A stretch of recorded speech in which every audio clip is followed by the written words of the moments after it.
Ayan mga kaibigan, magandang araw po sa ating lahat. Sana'y nasa ligtas po kayong kalagayan sa mga oras po na ito. Welcome po dito sa ating vlog. Yan, ito na po yung pangalawang bahagi ng aming paggawa ng bakod para sa Larsen Tower.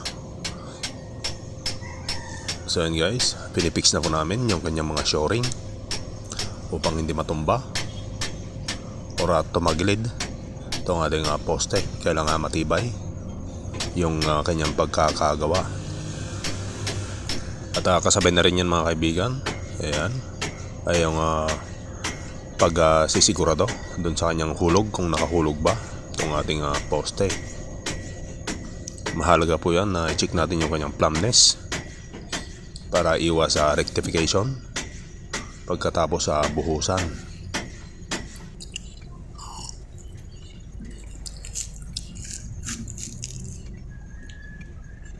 And guys, yung Larsen Tower na aming ginawa, halos magtatatlong taon na yung nakakaraan. So ito na yung bakod dito sa parting north side yan mga kaibigan.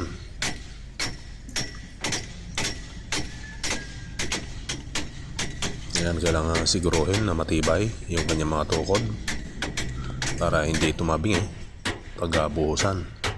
Dahil medyo malaki itong sukat ng mga poste na yan mga kaibigan, halos nasa 55 cm kwadrado. Ayan.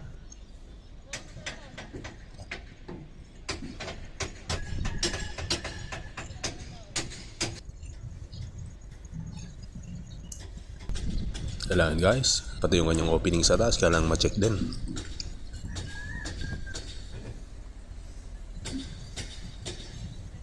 So yan na, chine-check lahat. At pati yung mga tukod sa ilalim ay dinodoble. Ayan, kailangan ma-check yung plumbness niyan mga kaibigan.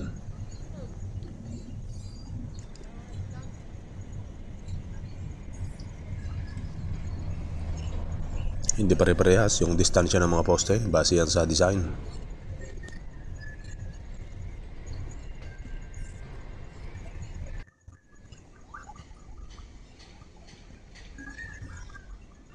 So yan guys, nandiyan yung aming construction manager, nakapula. Ayan, mag-umpisa lang magbuhos mga kaibigan.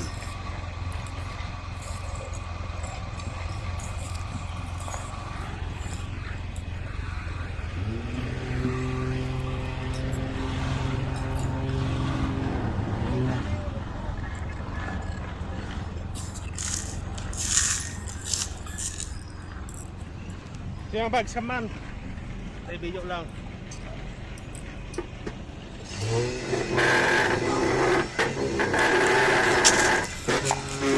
Yan, kailangan ng vibrate mga kaibigan para hindi lumobo yung ating buhos pagkatapos na mabaklas.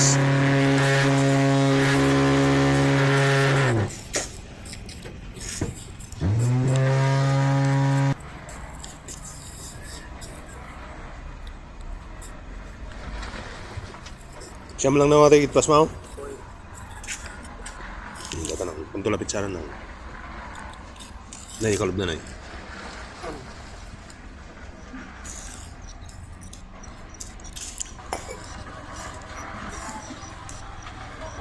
So guys, buhos pa rin.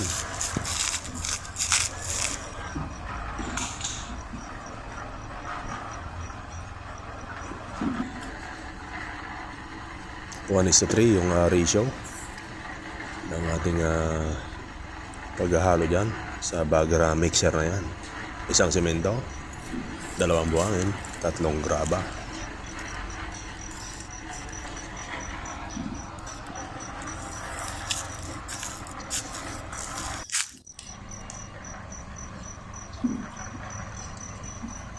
Ayan mga kaibigan, halos kalahati na yung unang poste na binuhusan.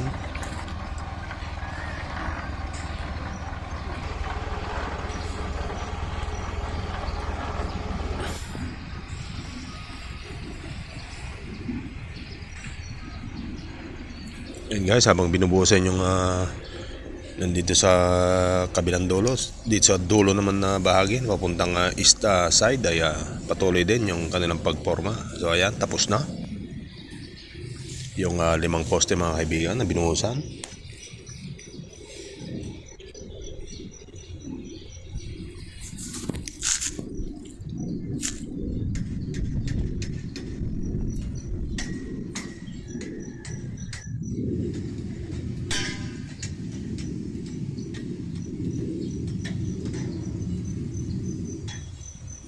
So ayan, umpisa na ng pagbaklas ng mga forma diyan sa nabuhusan na yan.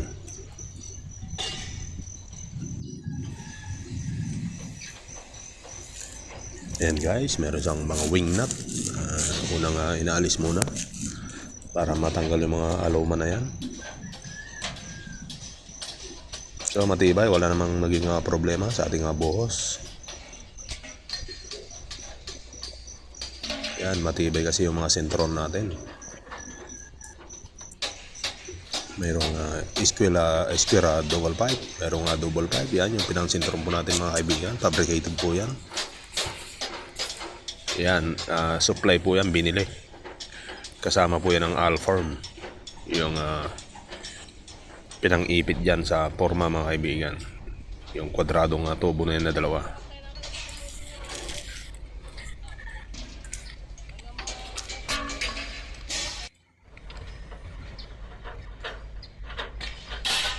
Ayan, ugalin po natin tibayan yung sentron ng ating poste para hindi bumuntis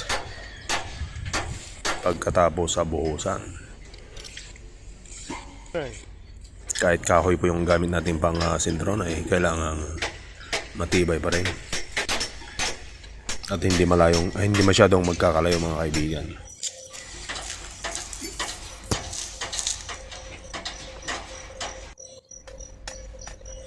So ayan guys, halos matatapos na naman yung pagbabaklas sa ating formworks.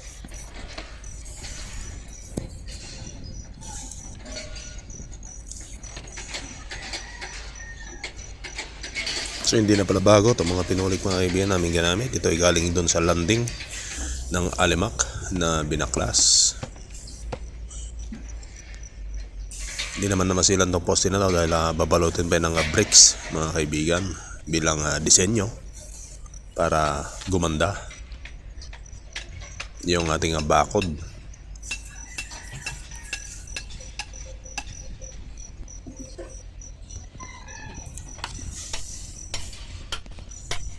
Ayan guys, napakalinis ng ating poste na nabuhusan. Walang honeycomb or ampaw-ampaw.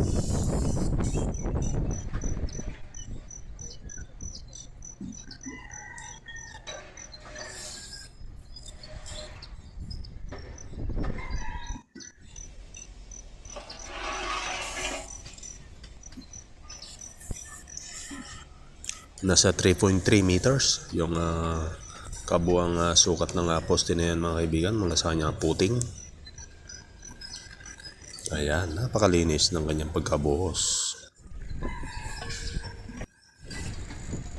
Ayan guys, kailangan din saboy ng tubig para sa curing process. Ito ay ginagawa ng halos 1 linggo. Ayan, saboy ng tubig dahil wala ng burlap. Pwede naman yan mga kaibigan. Oras-oras lang yan pagkatapos baklasin yung forma. So guys, maraming salamat sa inyong panonood.